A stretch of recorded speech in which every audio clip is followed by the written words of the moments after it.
Hello， 大家好，我是立恩。最近啊，我不知道大家有沒有看過一個韓劇《鐵拳教育》啊，可以說現在紅遍整個全台灣，連很多立法委員都跳出來質詢現在的教育部長哈，就是不要說韓國啦，連台灣很多教師的第一教案現場呢，可以說哈都是充滿着很多高度的壓力，包含着可能遭受到學生的霸凌，或是老師的霸凌等等等等。今天呢，我也收到了一個算是陳情啊哈，來向我們分享哈他自己作為教育工作者所遭遇到的一個案件。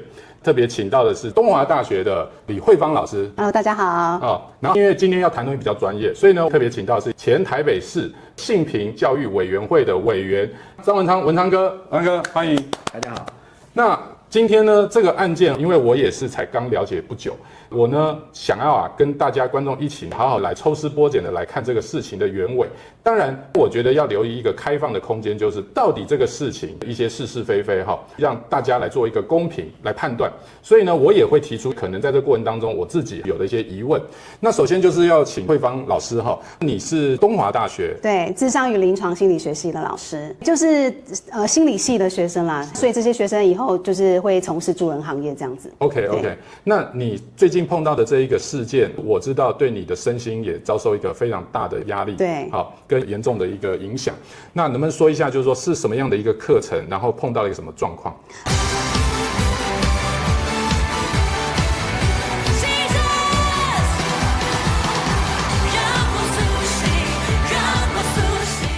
謝謝主持人。其實這一年來大概20幾個案子投訴的啊，所以已經到禮拜三就可以全部告一個段落，所以今天心情比較輕鬆一點這樣。因為現在我們學校除了就是申訴管道以外，那還有一個東華愛溝通，就是可以讓匿名的在上面寫，那我們老師都要回應這樣子。你們學校本身有開放給學生匿名投訴的一個管道，對，好比說他覺得老師怎麼樣不好，不舒服，他可以跟校方反映。對，不過我覺得這個機制倒也無可厚非，我覺得這個某種程度上也是一個保護學生權益的方式啦。對，但是我想要問是說，最近你是在幾月份的時候，好像婚姻的這個課程？對，10月22號啦，去年了。這個課程是婚姻與家庭。對，那我上課就是教導大家那個婚姻與家庭的一些輔導等等的這樣子。那我們大學就是都會有教學計劃，比如說學校給我們一些費用，那我們來擴充這個課程的豐富度這樣子。所以有一個深耕社區的計劃，我就寫在這個婚姻與家庭裡面。OK， 因為我是台南人，那我到花蓮去工作嘛，那我就希望給廣結那邊的資源，以備他們以後可以有更多的觸角，包含工作實習等等的。那這個深耕計劃，它講的就是說經營社區，就是說我們大學生有這個社會責任，然後來讓花蓮地區這個社區可以發展更好。那因為花蓮的博愛教會、浸信會，他們在花蓮縣政府做婚姻與家庭做了有30年。那他們是專門做這個婚姻與家庭的輔導工作。對，所以是怎麼樣？你就借着一堂課，希望說帶學生有一個外出的，就是跟校外教學。對，校外教學，然後參訪，了解他們跟我們心理師做婚姻與家庭有什麼不同。那他們為什麼可以在花蓮這麼的有地位跟深耕這樣子？那我覺得有很多是值得我們學生學習的地方，所以就變成說我希望學生去跟牧師、跟他們機構有一些交流這樣。OK。那這一堂課你們帶出去的時候，你本來的課程設計上面是怎麼樣？好比說學生他是可以有什麼感興趣的問題，可以先提問。對，因為我覺得現在學生有時候你請他被動的只是聆聽的話，學習效果不好。所以我就跟牧師有談說，我希望可以用類似 QA 或是 Podcast 方式，去讓學生主動參與，然後去談他們對於婚姻與家庭他們有興趣的。那牧師也很好奇現在學生關心什麼，所以就很欣然接受用 QA 的方式進行。是，所以你們課前就有跟學生先收集一些問題。是嗎？這堂課進行的時候，牧師就可以先準備一些了。對，然後還有就是學生關心的方向，蠻好的，蠻好的。那結果呢？我聽說好像學生也蠻踴躍的哈，提了14個問題。這個是參訪的前一個禮拜上課的時候，我就是發紙給大家，請大家寫下來他們的問題。OK。對，我就是把它拍下來之後，我大概讓牧師知道說，學生他們現在會關心這些題目這樣。對。那所以後來當天上課的時候，牧師他們其實是很用心，已經準備好了這個 PowerPoint 檔。对，然後針對學生每一道問題，他都做了一個所謂的 Q&A 這樣子的排列。對，其實我當天有一點驚訝，因為我想說牧師年紀也蠻大的嘛，我想他應該不太會使用電腦，沒有想到他會把 PPT 都架好，很認真。對，那他就是一個 Q 一個 A， 就是學生列了什麼問題，然後他就下面回答這樣子，他就把14題全部就是回答完這樣子。是，好。那結果這個課堂在進行的方式是說，牧師先把他針對這14題都一次都講完，是不是？然後才來後面進行一個直接現場提問。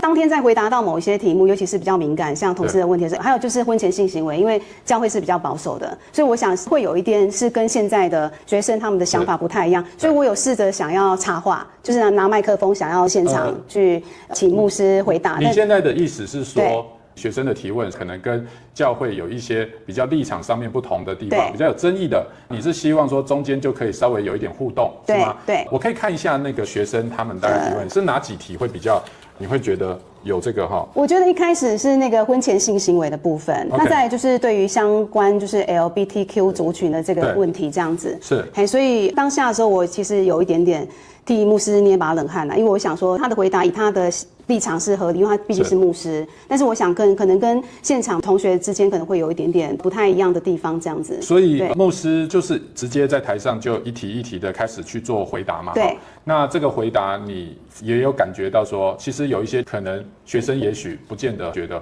合理，對不對？那你那時候是想要跟牧師，你們兩個有點互動，是這個意思嗎？其實我原本的期待就是一直都有互動。哦，可以跟牧師有互動。對，所以牧師就是他认真的把它準備完，一直講。OK。對。OK， 以至於你想稍微插話沒機會。就是插了一下話，他會說我們還有13題還沒講，就是類似說時間的關係，所以我就是先尊重牧師讓他講完。就是牧師有一點把他自己當作是這一堂他是授課老師了啦，哈，對，他覺得他要趕快充分把這14題都講完，怕沒時間。對。可是其實你是想跟牧師有一點互動，那牧師沒有 get 到你這個點，那這個倒無可厚非，那只是說後來全部這樣子講完，好，那到了開放學生 Q&A 環節之後，發生了什麼事情？因為他對於那個同志的問題比較保守，比如說他不支持同志結婚這樣子。OK。那因為現在的孩子其實有一個現場狀況，就是我很多的青年學子或青少年，他們當對方跟自己意見不一樣的時候，有時候就會覺得不被支持、不被認同，然後可能會有受傷害的感覺。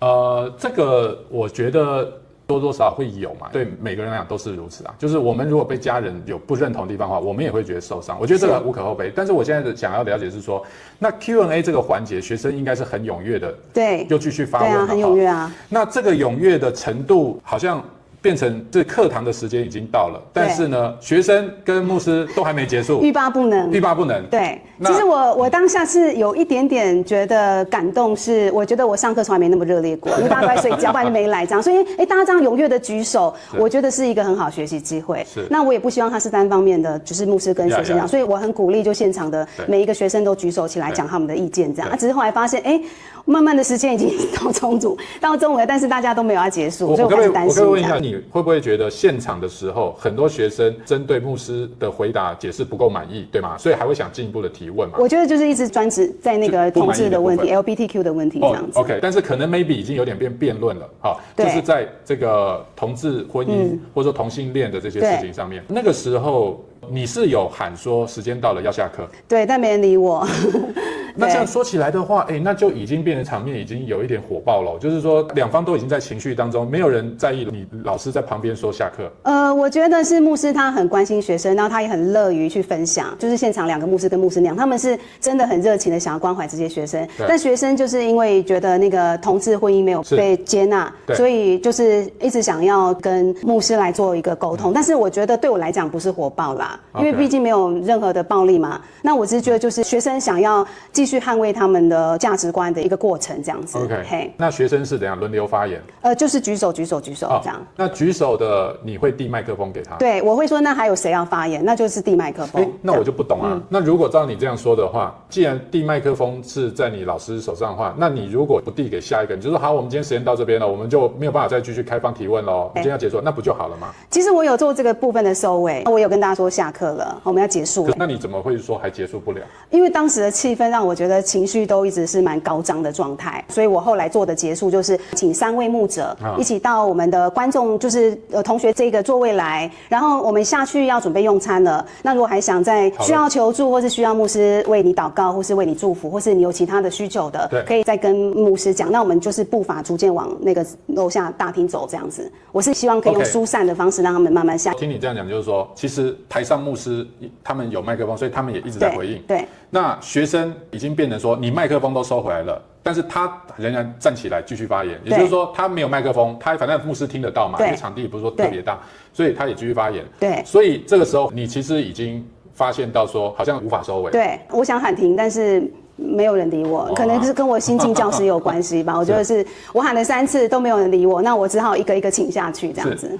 所以我剛剛就是在猜嘛，可能場面是已經有一點，當然也不一定要用火爆這個字啦，但至少就是說學生對牧師應該是有情緒。那牧師有沒有我們不好說，但是我覺得牧師也欲罷不能啦，變成是說跳入到要去講清楚，好像那個對錯的問題環節了哈。對，以至於牧師就也沒有辦法配合你說，好，那我們就先結束，就說啊，那同學，那我們就先不講了，就沒有這樣子。對，那時候對你來講，應該是突然會感覺到很有壓力咯，因為有無力感哦。對，就是覺得我沒有辦法去管理學生的秩序，然後再來是因為有些學生是要急着回去打工，因為12點之後有一些學生是我在的，那我當時只是希望安全的回家，所以我的心裡面的狀態就是餐點把它弄好，保險弄好，不要出意外，我們乖乖的回家。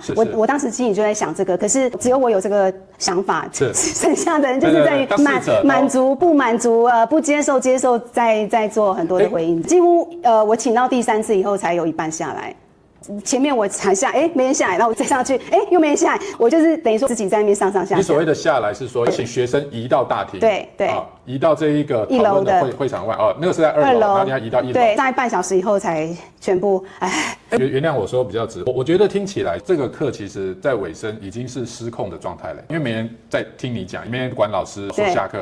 你變成好像在這個救火隊，好像在搬東西一樣，你是這樣子上下，然後把學生一個一個拉到1樓，对，等於說你不動作，大家就是圍着牧師，對，還是講不完。我後來是請牧師下來，我也去請牧師下來。我覺得牧師願意下來是最重要的，因為沒人在上面吵了，所以我後來就請牧師下來。所以牧師就下来了。对。那學生就是你剛提到嘛，針對牧師準備的投影片哈，我其實讓大家看一下，覺得牧師的投影片的一個論述。我想問你，你覺得學生最不能夠接受牧師講的關於同性的部分是在哪個點？因為牧師是把那個《當同志遇到耶穌》那一本書引述出來，然後再截取裡面的重點跟案例。那也有牧師自己在輔導就是同志的一些經驗這樣。那因為當時我有看到，就是學生已經在準備要拍牧師的那個造成同性戀的原因，已經開始拍了。OK， 我這邊投影片也會放給大家看哈。那我是覺得說造成同性戀的幾個原因，其實這書裡面牧師所引用的話，我覺得這個確實是事實啊。因為大部分的同性戀的產生的比例是這樣，當然它裡面也有一個部分提到就是自己就有這個喜歡的天生內在傾向，同性吸引傾向嘛。這個裡面也包含了很難用原生家庭去歸納或解釋。對，沒錯。那牧師也都提了，那我不太懂學生很不認同在哪裡，就是說這個是什麼地方他們不能接受？1到7點。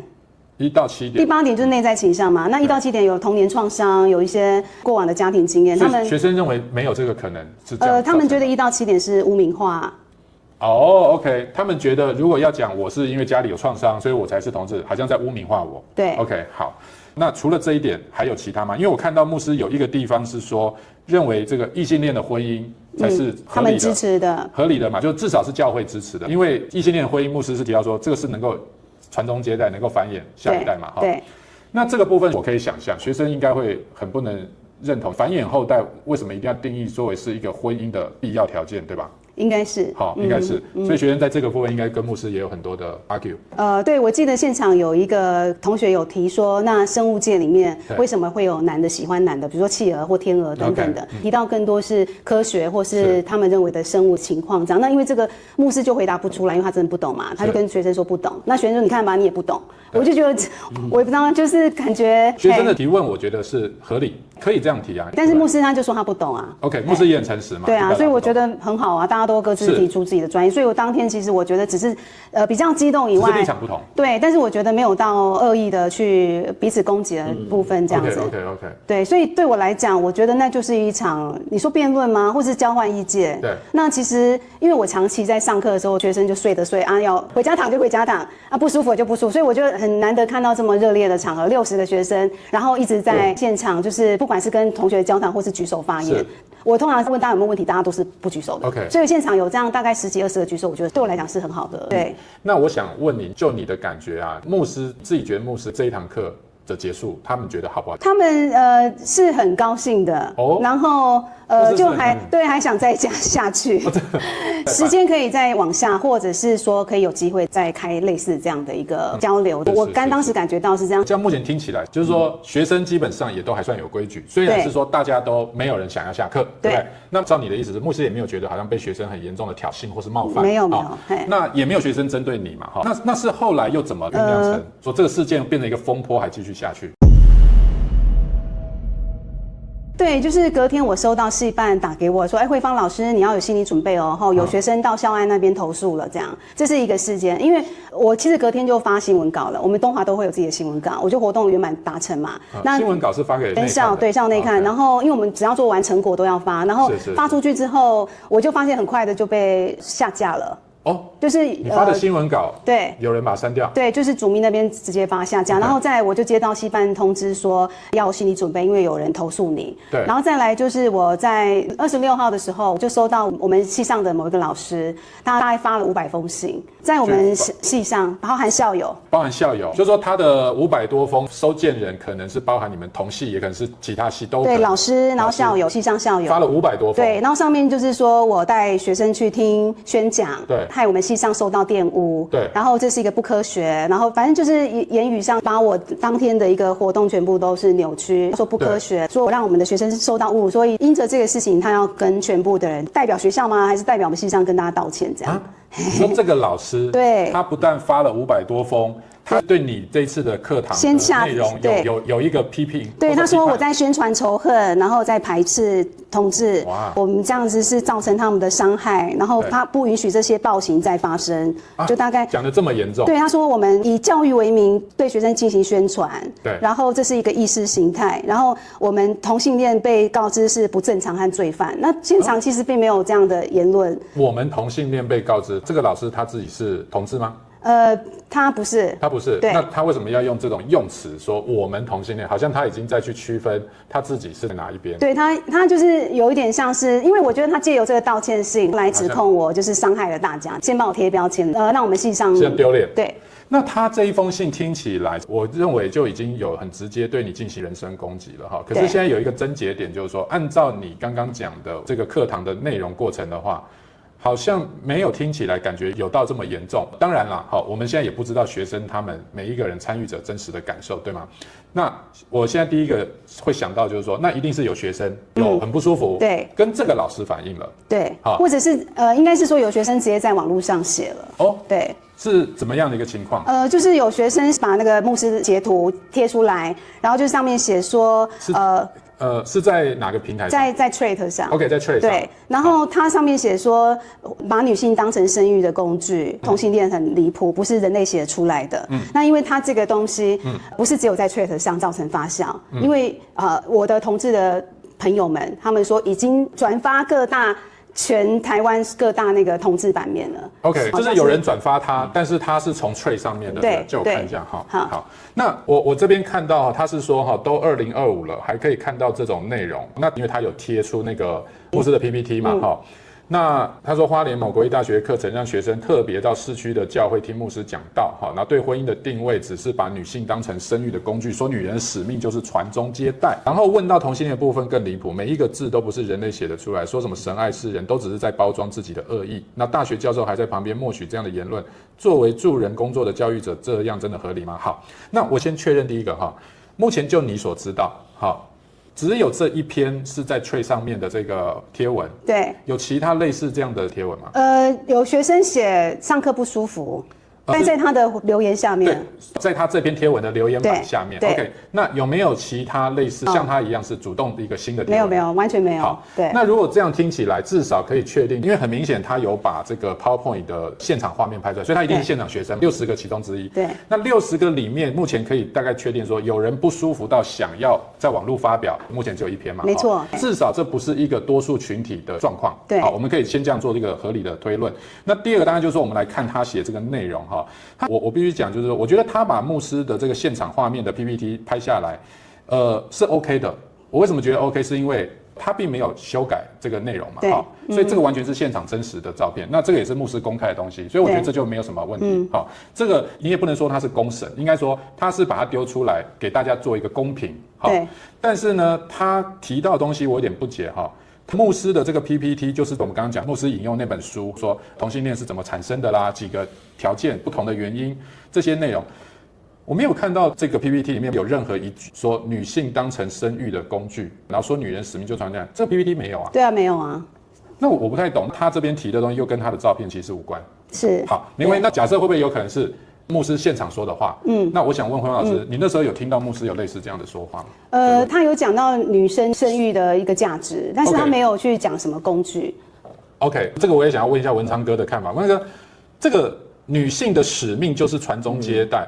這個應該是說，我剛剛有看到牧師的那個 PowerPoint 哈，就是講異性戀的婚姻的話，使命其中一個是傳宗接代嘛，所以女性的使命傳宗接代這點沒有錯啊，這是家庭的使命之一啊，這個也包含男人的使命、丈夫的使命之一啊。這句話有什麼問題？因為聖經上有提到生養眾多嘛。對啊，所以其實是我們能夠去生養後代，這就是上帝對我們他創造人類的，這是應該是人類的一個使命。對，而且應該是在家裡完成嘛，而不是說你隨便的去濫交嘛。是很合理嘛？是。好，那我簡單回應一下我剛才提到的，因為我本身來講是長期從事這個性平案件的調查，是啊，到目前應該累積有40-50件調查案件的經驗。對，好，那第一個要回應就是說，在性平法裡面，性別平等教育法裡面提到的性霸凌，它是指透過語言、肢體或其他暴力，對於他人的性別特徵、性別特質、性傾向或性別認同進行貶義、攻擊或威脅的行為，主要它的一個定義是這樣，所以它其實是它強調的是一個惡意的言語、行為或其他暴力，所以變成說，在我們要看這樣的一個事情，如果他被投訴說他是一個屬於性霸凌，我們就去看第一個他的事實是什麼，他到底在這個現場的過程中出現什麼言語、行為，還有或者有其他暴力，它指的就是一種惡意的行為，那種非常明顯一個貶義的一個用詞，好，或者是用語，好，那。目前看起來是牧師表達出來的，可能是某些學生他不認同的，对。可是不認同不能等於他是一個惡意，沒錯，或是一個暴力，或是他是一個貶義。是，我覺得這個部分還是要有所區隔啊。例如說，你聽到某一些的言論的時候，他說：“我不喜歡某某黨。”我不喜歡某某的政治人物，那剛好那個政治人物或那個黨是你所支持的，那你會覺得啊，這個人怎麼可以這樣講？你心裡可能會有這個不舒服。是，可是那個不舒服不能等同於他是在一個，你應該去留意說，他為什麼這樣講？他不喜歡什麼？他不同意什麼？對，他背後的理由是什麼？這個就是一個對話嘛，一個學習的過程。而且我覺得客觀的角度來看，牧師並沒有惡意的一件事情，就是因為通常來講，這種惡意一定是主動性的嘛。那現在是說是慧芳老師去邀請把這個課程學生帶到這個教會，請牧師來分享他們自己教會，所以他是一個被動的被邀請。對，所以在主觀上面，如果說是一種主動性的惡意，其實是不構成的。對，在我的經驗來看哈，尤其是在大學裡面，其實就是一個去了解不同立場的或者不同文化的一個機會，一個學習的過程。如果要更周延好了，就是說，或許老師這邊可以安排說，在這樣的討論之後，有不同的立场的人，他也可以來講一些他的不同角度，這樣學生就同時他可以聽到不同的角度，沒錯，啊，就一個多元的一個議題。那這樣的話，學生他就可以原來這個議題有這樣的想法，然後同學可以自己他去學習說，分辨說，我覺得哪一個講的比較符合我的理念。不過是這樣啦，因為變成說慧芳老師這一次他的課程設計是直接讓學生了解教會的一個角度哈，所以他比較不是一個多元性的模式，不是說找不同的立場，然後大家來做一個，好比說交流座談。对，所以確實有一個風險，會變成如果萬一學生覺得牧師你講的這些我是不能認同的，那我可能連想要了解都不想了哈，就流於變忍受說我要聽完，我要上完這堂課。所以我在猜啦，學生可能有一些人，他們確實是可能因為要一直聽到最後才 Q&A， 所以可能已經有累積一些壓力。我的看法可能是這樣。但是你剛剛也說嘛，就是說因為後面是有給學生 Q&A 的時間的，對，所以交流仍然是存在的。其實，在下一堂課我有邀請同志的家庭，也是一樣用 Q&A 的方式。但是我覺得不同的課你也对，還有包含不同的主题。对，因為我們課本來就有強調婚姻的多元性嘛，那也有在講說彼此的尊重跟包容是這堂課要學的東西，所以我這學期的課程都有用比較多元的方式進行，只是說每次探討的議題不一樣。對我來講，就是說我是真的很用心的在規劃每一堂課，也沒有預設要什麼立場，因為教師本來就不適合把自己的立場搬出來，只是說當我這麼用心的去規劃這些的時候，換過來，不管我怎麼做，聽到的都是對我的攻擊，其實這對老師的打擊也相當大。好，那我想請問一下，具體的針對我們刚剛講的攻擊哈，從我剛剛看這一篇就是引爆這個網絡炎上的這一個 trade 的貼文哈，我自己的看法是說，是當事的學生可以確定一定是了哈，因為他現場都有拍照，應該是其中的一個學生哈。我是認為他這篇貼文，第一個他所貼出來的這個牧師的 PowerPoint 跟他講的內容其實很多無關，而且偏偏最有關的部分他又沒說，因為最有關的應該是說問到同性戀的部分更離譜嘛哈，他說每一個字都不是人類寫出來，那大家可以看牧師的 PowerPoint 嘛，就這個是不是人類寫得出來的？而且這也不是牧師寫的，牧師是引用那本書嘛哈。那第二就是說，他就什麼神愛世人，都只是在包裝自己而已，這點我有點不理解。我很想問這個同學，你這邊其實你應該更具體一點，到底是牧師的 PowerPoint 的哪個部分，或是哪一句？哪怕你說牧師不支持同性戀婚姻，你這都可以寫啊，因為這不是更具體嗎？結果你只說離譜，然後就沒有了哈。我覺得這篇貼文哈，感覺上當然他是想要帶風向，他想要對牧師有些批評，好，這個我覺得無可厚非，因為他感覺到不舒服，只是他批評的不夠具體，這是我的看到的哈。所以呢，我看到這個很多人回復哈，也有人是說，要先搞清楚這個到底是不是學校要去校外認識教會課程。那如果是的話，那也不是說教會要強迫你聽啊。好，所以我覺得有一些回應都還蠻理性的哈。大家也好像沒有一面倒的覺得這個人把這個牧師有一點黑化了哈，也沒有順着他。好，所以我自己是覺得，就這一篇貼文來講，我是覺得他可以表達，因為這是他的言論自由，只是他講的在我来看不夠具體。其實我覺得最可怕的那個當下是11月的時候，因為第一個是他這樣子，他只發了這一篇，他後面都沒有了，所有的網友的提問他都沒有再回應，就發了一篇。他也沒有看起來很想要刻意炒作他這篇貼文下去啊，因為他并沒有刻意還要一直去回復網友。對，但是可能有其他人吧，我也不曉得。那因為他有一直轉貼到同志網站上，可是你沒有辦法確定是他轉貼到同志網站，你只能說有人 maybe 同志看到很喜歡拿去，就是。我觉得对我最壓力最大就是說，其實就是一篇，你現在講就是，可是當時我已經覺得是上萬了，因為閱讀的人已經到上萬，然後再來是有人跟我講說丟到同志網站，那我會擔心的就是我的學術名譽，對，那我原本要做的用意，現在被解讀成我在玷污，那再來就是說，我們就是只要，比如說今天我只要摸你一下，我拍起來，我就投訴你，你性騷擾我。對於高教的性平調查是，你只要有涉嫌，你就要停聘，那個教評會要啟動。所以等於我從去年到現在，我一直在系教評、院教評、校教評無間斷的在開會當中。那個壓力是在於說，你課堂上你不知道怎麼再去面對你的學生，因為你想到底是哪一個，網絡上也沒有具名嘛，那我就會擔心說，到底現在是誰在弄我？然後再來是說，因為有老師投訴，你會很害怕，就是其他老師跟學生結合勢力。然後再來是說，你到教評會之後，當然是被審。那你要不斷的去解釋，而且有一些人是支持我的，但是我不想讓這些孩子在這樣的凌亂當中受到傷害，所以我就沒有做任何的反駁。我覺得那壓力最大是這個地方。這樣子講啊，應該說輝芳，我剛剛聽你說的哈，一個是因為過去你可能也從來沒有碰過嘛，你教個課教得好好的，就突然被人家丟到網絡上面，等於就是說公開你的內容，然後變成讓大家網友一起來評論哈。對。那這個當然除了我們 YouTuber 這個已經習慣那個留言攻擊之外，一般人來講的話，確實心理壓力一定會大了哈。但是我自己覺得說，現在其實是一個資訊很透明開放的，所以這個我覺得是可能真的要有心理準備，就是說很容易。不過我覺得現在要回過頭一個問題，這個貼文他是想要表達出他覺得教會的言論很離譜，可是論述的也不好，就是說離譜在哪一個字你都沒有具體的寫。但是他談到牧者變成是物化女性，好，這點我想問一下哈，當天牧師有談到所謂的女性在婚姻裡的身份問題，物化女性的部分，在 PowerPoint 上我好像沒有看出來。他完全沒有啊，他就是講說互相尊重啊，不可能講那麼誇張，不可能。而且這個坦白來講，就算是今天牧師在講到同志的形成原因，那也包含男同啊，好，也沒有針對女同啊。那再來，我不懂為什麼你們那個老師，因為那個老師他可能是有學生跟他反映，這個老師為什麼要這樣積極的跳出來介入？而且這個老師他基於什麼樣的客觀事證？他要代表所謂的系上來跟全校道歉，我也不曉得，我個人感覺他只是想刷存在感啊。對，我覺得很怪，因為目前我們大概看到的就是公開的網絡資訊是這篇貼文，然後這篇貼文包含的 PowerPoint 檔。對，那現在這些東西大家也可以有一個評斷，大家都可以去看看牧師有沒有這個 PowerPoint 檔準備得很離譜啦哈。可是我才不太懂，回過來請教文昌哥哈，你覺得看牧師的這個 PowerPoint 檔哈？還有這個學生的這個貼文，他表達的這個不滿哈，你有沒有覺得有什麼很具體的是有違反到你們過去在性平會的這樣的一些條例法規嗎？目前看起來是沒有。然後再來就是性別平等教育法，它的適用對象就是學校的人。OK 啊，就是一方是學生，另一方是學校的教職員工生。OK 啊，所以基本上這個牧師他也不在性平法的規範的範圍。那他現在已經性霸凌成立，而且要罰款，然後還要逼他上課，強迫他上課。对，現在已經是牧師要罰款。对，因為我們性平會就是有展開調查嘛。那展開調查結果就是第一個，我是遺社違反教育平等法第20之一。你是遺社？對，遺社，然後還要再審。等於說我本來就沒事，我不是行為人，但是我遺社違反20之一教育性平法。因為教材沒有性別意識。OK。好，然後第二個是牧師已經性霸凌成立，並且他還要繳罰款，還要強迫上課，那一堂課1000塊，要跟我們的學輔中心的老師上課這樣。我感覺好奇怪。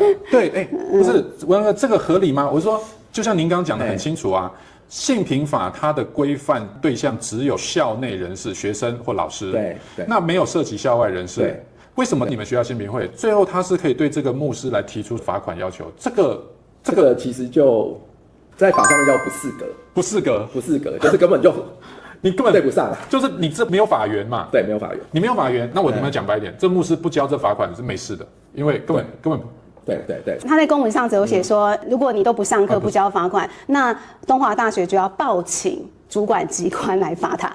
主管機關是內政部還是什麼？中華大學主管機關是教育部啊。那就是要報請教育部。對，除非說你另外依照那個性騷擾防治法什麼那個其他的法去提告。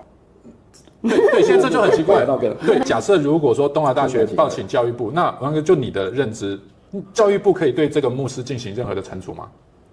理論上不行嘛。對，因為他不是被規範的對象。對，所以他有涉及到什麼性騷擾防治法或什麼。對，而且我必須要回過來講，就像我為什麼我沒有反對這個學生，他可以在 Threads 上面去發表他個人看法。第一個 Threads 本來就是一個公開的社群平台，哈，那他也沒有去煽動或者說組織動員，好去帶風向的一個問題，因為只有這一篇嘛，哈，我支持他可以去貼，那是因為這是他的言論自由。那同樣的，牧師也有牧師的言論自由啊。牧師他在他自己的教會裡，既然你們邀請你們要來聽，我就是把我們的想法、我们的觀念、我們的做法分享給你們，這是他的言論自由啊。我很不能夠理解，也不能接受，是說貴校的性平會居然可以做出這麼離譜的一個決議，就是認為這個牧師違反了性霸凌。對，那剛文昌哥也已經很清楚跟我們解釋了，有沒有構成性霸凌。好，那再來就是他又不是可以被規範的人。對，是，所以你居然可以打壓他的言論自由嘛？那這個意思就是說，牧師他被邀請，他不能分享他個人的看法。那其實我們跑去人家家裡，對，然後請他回答，然後再處罰他。我很明顯的，學校單位這種層級的性平會，會不會很多人其實對性平法的法律認知其實是很薄弱的？對，對，就是我了解是有邀請校外的那個調查委員嘛。對，有邀請校外調查一個律師，那有國小校長。我只是覺得說國小校長不見得可以理解高教的一個生態這樣子。如果目前聽到剛才惠陽老師講的話，就是發生這個事件來講，頂多就是學校提醒老師說，以後如果遇到有可能學生會有比較多的比較敏感的議題，那可能可以多預留一些時間，讓他們可以充分的交流。是。另外就是說，剛才我講了，可以在課程過程中安排不同的立場的其他的團體或是代表，可以來做一些不同立場的陳述，讓學生可以知道有多元的意見。是。其實後來他們那個就是我性霸凌，我不是行為人嘛，但是他們就說我遺社20之一。好，那20之一就說沒有性別意識，但我覺得這個東西可以無限上綱。再來就是說他這樣弄完，他又說好，那至於我有沒有違反教師法，再把我送進那個教評會再重審，等於我再吃回轉壽司。OK， 那有一個好奇是說，你是有被這個投訴到性平會嘛？哈，就是那個 A 師。就是剛剛你講的那個對全校發了500封公開信道歉的一個老師。對，我想問一下文昌哥哈，這個 A 師他並沒有當天是在活動現場哈，他並非學生之一，學生是有權可以投訴的嘛哈？為什麼這個 A 師可以投訴啊？如果是從目前的性平法以及教育部相關的規定來看，有幾種狀況就是由其他人可以檢舉的。第一個前提就是我對這個事實我有充分的了解，對，然後有可能是他接受到當時上課學生覺得他被性霸凌，然後他可能是跟這個老師來投訴，對，有可能在這狀況下他可以代為投訴。類似說提出來，跟學校提出來，就是他有一個叫做通報的責任啊。是。好，大概只有這種狀況啊。通報之後就看學校這邊要不要受理。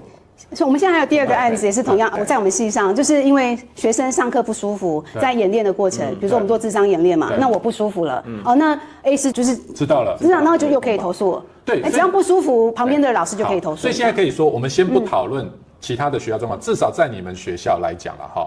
你們學校是可以說，任何一個老師都可以对另外一個老師投訴，而且他不是當事人，他只是幫不舒服的學生耳聞來。好，这邊我釐清一下，是那個在性平法裡面，教職員工有通報義務。通報義務指的是說，我只要知悉疑似有性侵害、性騷擾、性霸凌，那我就有責任去跟學校的通報，然後學校在24小時之內要通報出去，就學校有一個負責通報的窗口，這個承辦人員要負責通報出去。通報之後不一定要處理，因為通報之後有可能這個事情只是一個謠言，根本沒有事實。對，然後有可能這個事情根本沒有受害者。他說某某人对被性騷擾，然後去問某某人，他說我根本沒有被性騷擾，就不會處理了。但是我們一樣停聘，另外一個同事停聘也在跑了。我們要幫觀眾做個理解。那你提到的停聘是什麼意思？只要有人通報或是申訴到學校，你們學校的處理方式是他会怎麼樣？性平調查，然後再來是雙軌，雙軌就是教評會，教評會就是系教評、院教評、校教評3級3審，所以有可能是先停聘之後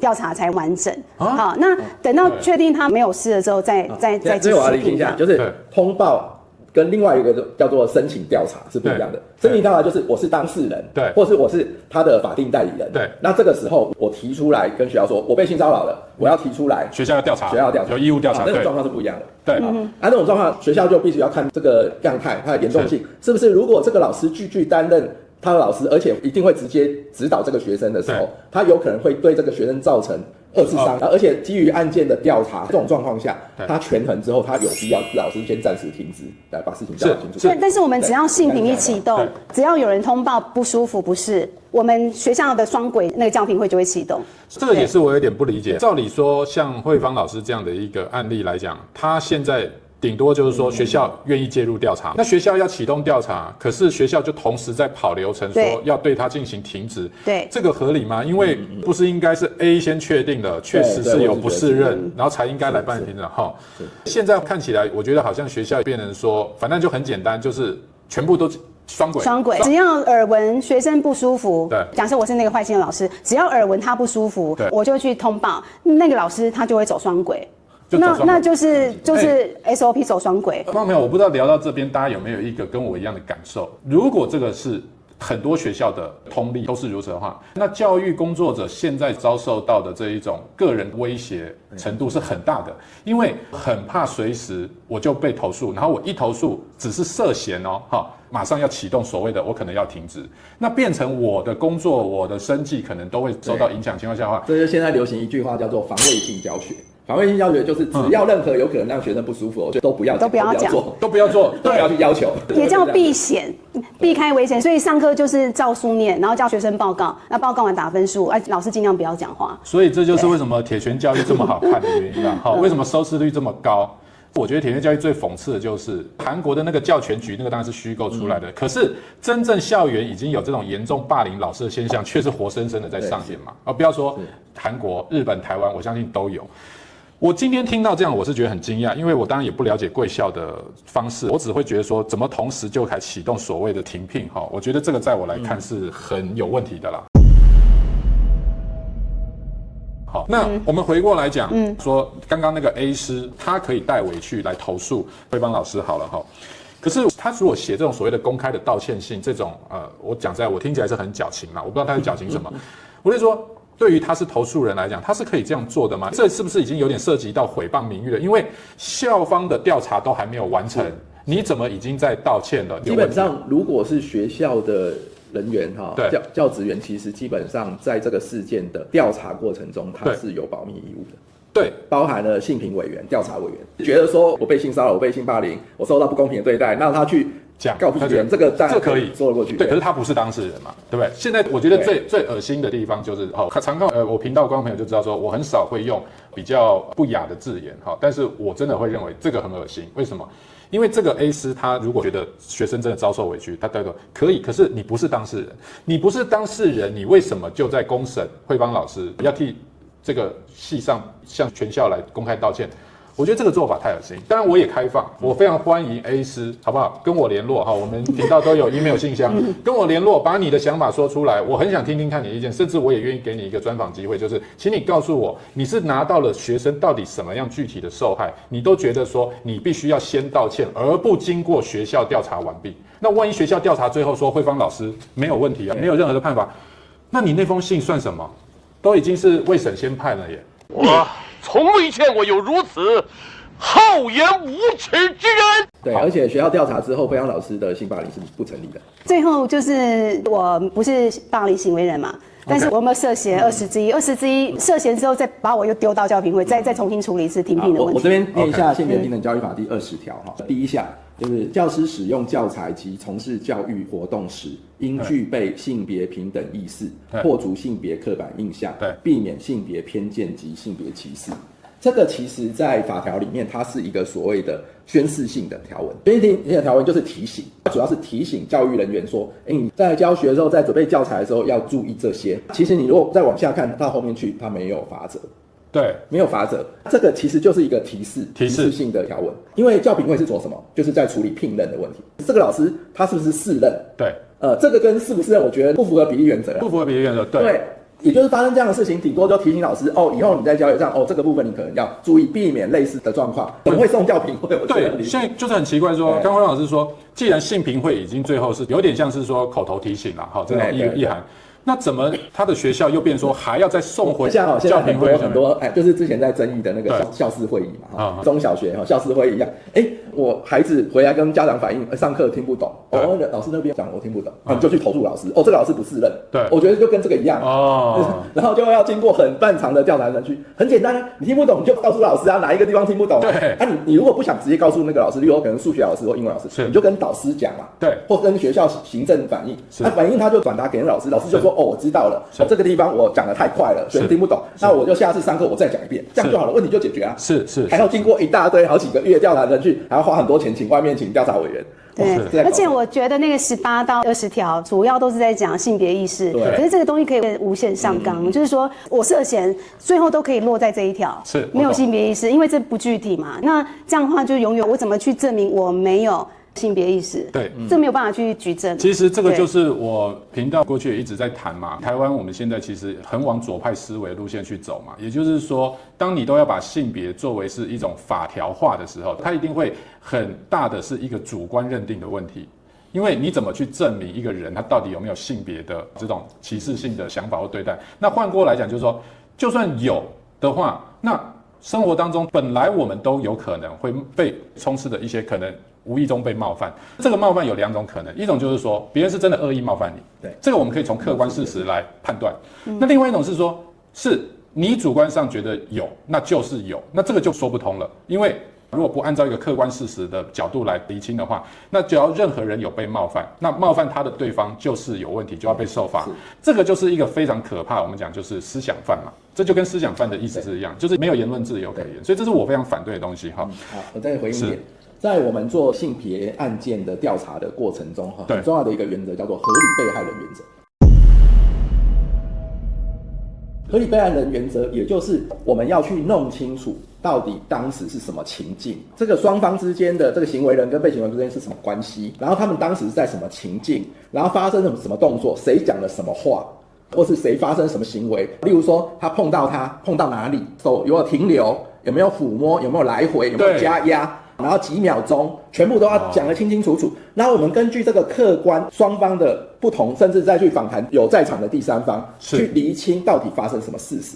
然後我們委員再來討論，根據這個事實，這個是不是一般？例如說，一個50歲的男老師，他把手放在女學生的肩膀，可能放了，在跟他講話過程中可能1分鐘。是，那女學生覺得不舒服。那我們經過討論以後，我們會覺得，一個16歲女學生，一個50歲的男老師講話，把手放在肩膀上放1分鐘，他覺得不舒服，這是合理的，我們就認定這個行為是性騷擾是成立的。所以我們是這樣子來釐清。對，一般的女學生遇到這種情況，可能10個有1個不舒服，可是我們認為這個不舒服是合理的，所以這個叫做合理被害人原則。是。可是現在我們在教學現場不是這樣，我比如說那個我講權利性侵嘛，我教這個的，我教跟性有關的，只要我教的東西學生不舒服，他們就可以投訴。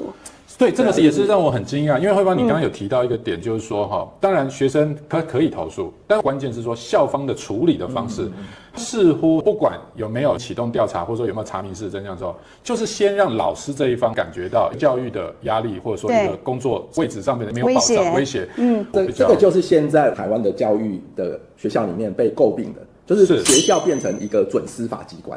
就是什麼東西你不好好來，大家來談來溝通，然後有誤會，有什麼不舒服就講清楚，然後該道歉道歉。對，就是他應該在大部分8、9成的案件，其實都是可以這樣。對，可以做一個就是做調解的這樣的一個處理，這個才是我們希望以後我們人跟人之間是這樣互動的，對，而不是什麼東西都啟動法律程序。是，這就不是教育，我覺得這不是教育。你等於在教孩子以後，你只要有誰不舒服，你就去告他。是，对。我們在某些很明確的對方是故意的、惡意的，那你權益受損的狀況下，我們當然做必要的司法的一些動作，去保障你的權益。可是，在一般的人際互動上，並不是這樣。尤其是我們是社科院，我們是教心理学的，那心理的東西都會牽涉到內心嘛。那你只要哪一個議題，沒有舒服的課啊，就像我的課都是講疾病的，或是講性侵、全身性或講婚姻暴力，這怎麼會舒服？那我要負責以後上課說，大家同學不舒服，先回家躺。我就想要下學期上課，我要先這樣，不舒服先回家。以後同學出去當心理師，你跟個案反彈，覺得不舒服，你就去搞他嘛。对，所以我不知道怎麼教啊。真的，而且。這樣說起來，我大膽的猜測，那教社科的這個老師，大概是現在目前教育體制下受害最明顯的一群像我們以前學理工，真的沒這個問題老師講的再離譜再錯我們頂多就說這個老師怎麼連這題都不會，頂多這樣嘛。真的現在已經變成落入到的就是所謂左派，這個就是覺醒文化 woke culture 嘛，就是所謂的微空間你不能冒犯我的微空間，你要尊重我。那包含我們過去談，包含代稱詞一樣嘛，你必須要用我認同代稱詞來稱呼我，不然你就是冒犯我，就是歧視我，就是已經把個人的感覺作為一個至高無上的標準的時候，那每個人的感覺都不一樣。我講一句白一點，就是那我們也可以感覺不好，我可不可以投訴學校？對不對？其實我有一個學生跟我舉例說，有一家餐廳很好吃，他很想吃，可是有一個客人去說這個菜不好，所以這個餐廳就必須關了。那可是我是想來吃這個餐廳的，那他的受教權很重要。那我們的受教權呢？我們4/5的人沒有不舒服，可是要因為他不舒服，所以這課必須關起來。所以回到我們剛剛講學校在啟動調查一個程序上我想問一下，學校他是怎麼去做調查的？我們來釐清一下，因為你剛剛提到一個點，就是他有訪問了當天上課的學生，可是他不是所有的人都問，為什麼？他是針對這59個學生用 Google 表單去問有沒有不舒服，有沒有負面感受。你個人有沒有覺得那堂課讓你不舒服？對，然後把這些不舒服的裡面願意同意接受訪談的再叫出來，所以訪談對象就是比較極端的。你的意思是說，學校他設計表單是想要先篩出說你覺得不舒服的，對，然後針對你覺得不舒服的人，你再願意出來訪談的，對，那這樣有幾個人？6個，總共有6個。好，就1/10。對，那就1/10。那我有點不解我不解的地方就是說，為什麼不訪談覺得很舒服的學生？這是很奇怪的為什麼要只聽覺得不舒服的學生？如果要調查客觀，王耀哥是不是應該都要參考？对，在我調查的經驗裡面，第一個我會訪談這個受害者，就是被行為人，聽一下他的說法，他到底發生什麼事情，重點放在發生什麼事情，那個事實是什麼？对，有什麼言語，有什麼行為？对，好，讓你覺得不舒服。不舒服是感受，我們尊重他感受。对，可是感受不是最重要的，不是決定性的。对，最重要是到底發生什麼事，那個行為或言語，对，那個情境是什麼？对，把它理清楚，然後再來去聽一下這個行為人的說法，當時什麼情況？那你是不是有講那句話？你是不是有做某一個行為？然後去釐清這個部分。然後在這2個部分在都不容的狀況，就是有些部分雙方都承認，那沒問題。可是有些部分雙方說法不一，我們就會再去訪談第三者在場的其他人，就是你有從雙方那邊，你在這個過程中你是怎麼看到的？聽過他講什麼，或是你有沒有什麼樣，例如說賴的截圖啊，或者彼此什麼對話，有任何其他的旁證，或是甚至現場有錄音，好，我們就去調出來，這樣子去確認那個事實。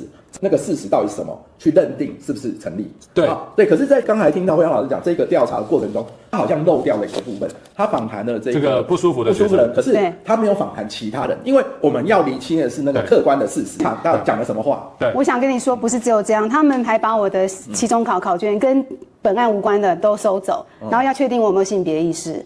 然後我的學生有一些課堂回饋，他們說其實去的課程就很豐富，我有給他們佐證，我的證據全部忽略。我覺得他們其實是想要找一開始就是我有沒有性別意識嘛。OK， 对，我是覺得學校當然他不能夠先入為主，站在一個無條件相信老師的角度，我覺得可以合理，因為他畢竟要真的要去查明你有沒有性別意識，可以，我們可以理解。但是現在我覺得就是說，你怎麼去採樣你的客觀性，對不對？那照理說，你也可以去問問看其他學生，至少我們現在做一個客觀的嘛，就是當天有59位，我們算60位學生好了。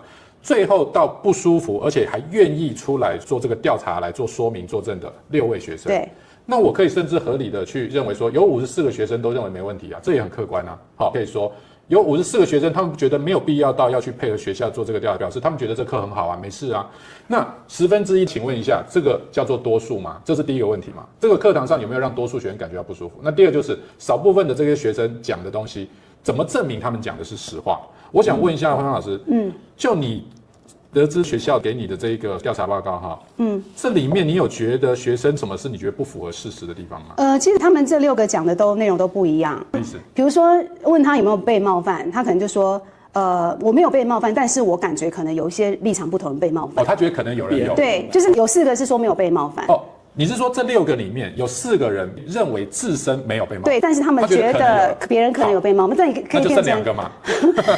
然後另外是就是自稱受害者，那個是最後才調查的，但是他講了一些現場根本不是事實的話，譬如說什麼牧師說把女人關起來，牧師說男人出軌是正常的，那是完全不在那個內容。但是跟我講這個事情，他問我是不是真的，我就說怎麼可能會有這個內容這樣最後這樣跑出來？你剛說的是性平委員，對，性平委員調查小組，他也跟你做求證的時候，他等於就要提到說，他所採訪的這6個人，有人說牧師當下有講說女人該被關起來，以及男人出軌是正常的。好，那只有6個学生，只有1個學生有這樣子的一個論述，對，一個具體的牧師所說出來的話的一個主張，其他都沒有。对，然後如果牧師真的有說的話，有趣的就是这裡面6個願意出來的人，有4個人都還不覺得自身被冒犯。我是調查委員，我會再進一步問說，那你說被冒犯是誰？對，那我就是去訪談那位。對，有可能他自己覺得沒有啊，是同學覺得他有，他可能自己覺得沒有。對，而且我觉得很有趣，就是剩下這2個，然後我們來求證這2個人說的是不是事實嘛，對不對？那剛剛你提到的這個點哈，當然第一個我也不知道牧師到底有沒有說，那我也先講一個點，就是說我也不知道慧芳老師你說沒有說是不是就是事實，我不知道。可是我認為有一個點可以回推是什麼？就是假設這個願意受訪的假生，對，就是自稱受害者的好，然後他說牧師講的女人要被關起來，以及男人外遇這個是正常的。好，那這麼具體的言論，那我想請問這一個同學，好，就是這個在推上來，這個你怎麼不寫啊？這麼好的一個給你做球機會，這個那麼好的一個事證，你怎麼不寫啊？難道你上課沒有留意到？我覺得你可以寫出來啊，這麼具體的話，你都不寫，然後你就只是講很離譜，然後就沒有了。而且其實這個自稱受害者是事隔3個月之後才生出這個話語的，本來之前都完全沒有這個東西，一直到我1月多被調查，我說怎麼會有這個版本？你的意思是說一開始都沒有？一開始不是，那要理清楚說這個假生他被學校接受訪問的時候是之前就有過嗎？沒有，就是1月12號，那啟動調查是11月初就啟動了。那這個不好說，因為有可能只是因為剛好排時間排到他的時候是1月12號，他當然就那個時候才跟性平會講他。但是如果說牧師要把女人關起來，這個不得了啊！就是這個不可能到最後面才跑出這個。有訪談牧師嗎？有啊。對，那牧師他自己就可以說明啊，他有沒有講，然后他或者他當時講的是什麼？他們沒有問牧師啊。這樣很奇怪。他們沒有問牧師，我說這麼誇張言論，牧師說沒有問他。請問一下，牧師被接受性平會調查的時候是時間在什麼時候？在1月13號，在假生後。那這個就不合理了。對，因為我剛剛還想說，如果牧師是先被調查，所以他們沒有得到這個訊息，沒有問過假生，他不問還合理。對，那你說牧師是在1月13，而且才相隔1天，那照理說就可以問啦。對，為什麼不問他來問我？就很奇怪。應該最重要就問當事人。對啊，而且最後是你性平會判牧師有這個性霸凌，那你為什麼不問牧師？你要問慧芳老師，這個我也覺得很奇怪，這個流程非常的奇怪。然後假生說出來的東西這麼具體的東西你不求證，對，也問其他同學嘛，你就問其他同學有沒有聽到有這樣的說法？对，那我只能說這樣子的流程弄出來的結論，那大家就自有一把尺了，到底合不合理？好，那慧芳，畢竟你從去年10月一直這樣走到現在，已經大半年了，8個月了。你這過程當中你自己是怎麼去過這一段時間？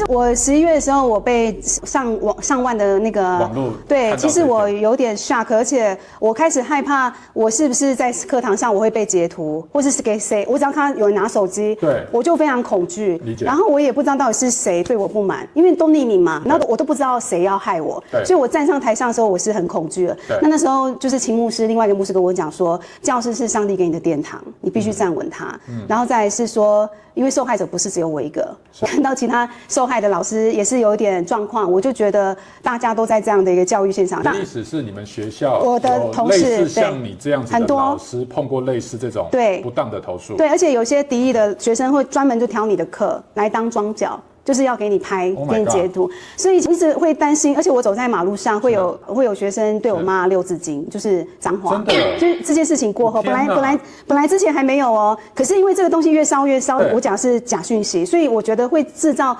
更多的敵意跟仇恨。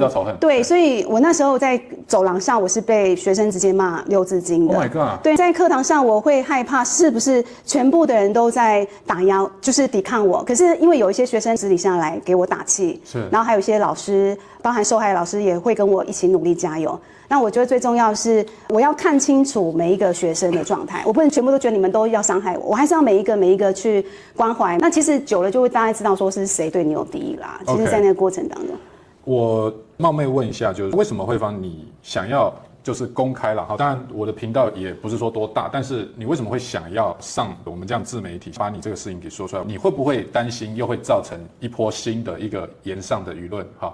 你是基於什麼？你覺得你必須要說，還是說你也就是希望透過這個事情好好的發洩一下，把自己做一個平反，還是怎麼樣？我覺得自己的部分是不用了，因為我覺得到現在，因為最後一關已經走完了嘛。对。那我覺得就是因為我們學校還是有很多受害的老師，那包含就是大家其實非常擔心那個反歧視法，如果過的話，今天學生只要不舒服就可以控告老師。我覺得我們如果一直在擔心受怕的話，其實也影響到我們以後的教學品質，還有就是學生後續的受教權。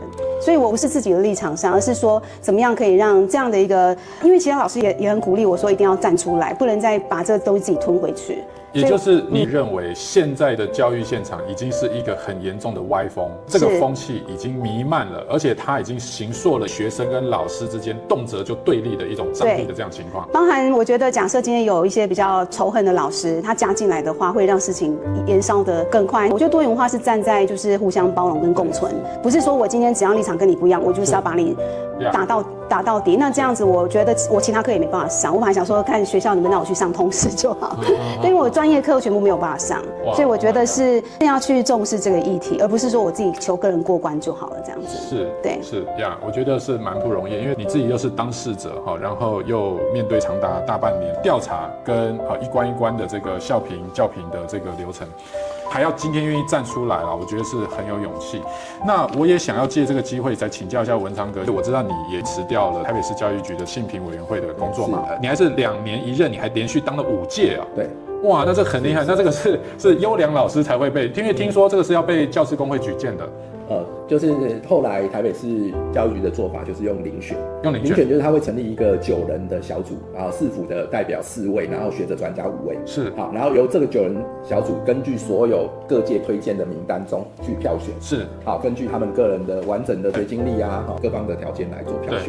好，那時候我就被遴選上了。對，那遴選上之後就被某一些團體認為他們在整個台灣社會這麼有聲量、這麼有影響力，可是他們推薦的代表沒有被選上，所以他們就把你過去曾經發表的一些言論啊，去斷章取義，把中間某一句話拿出來，就說你就是沒有性平意識。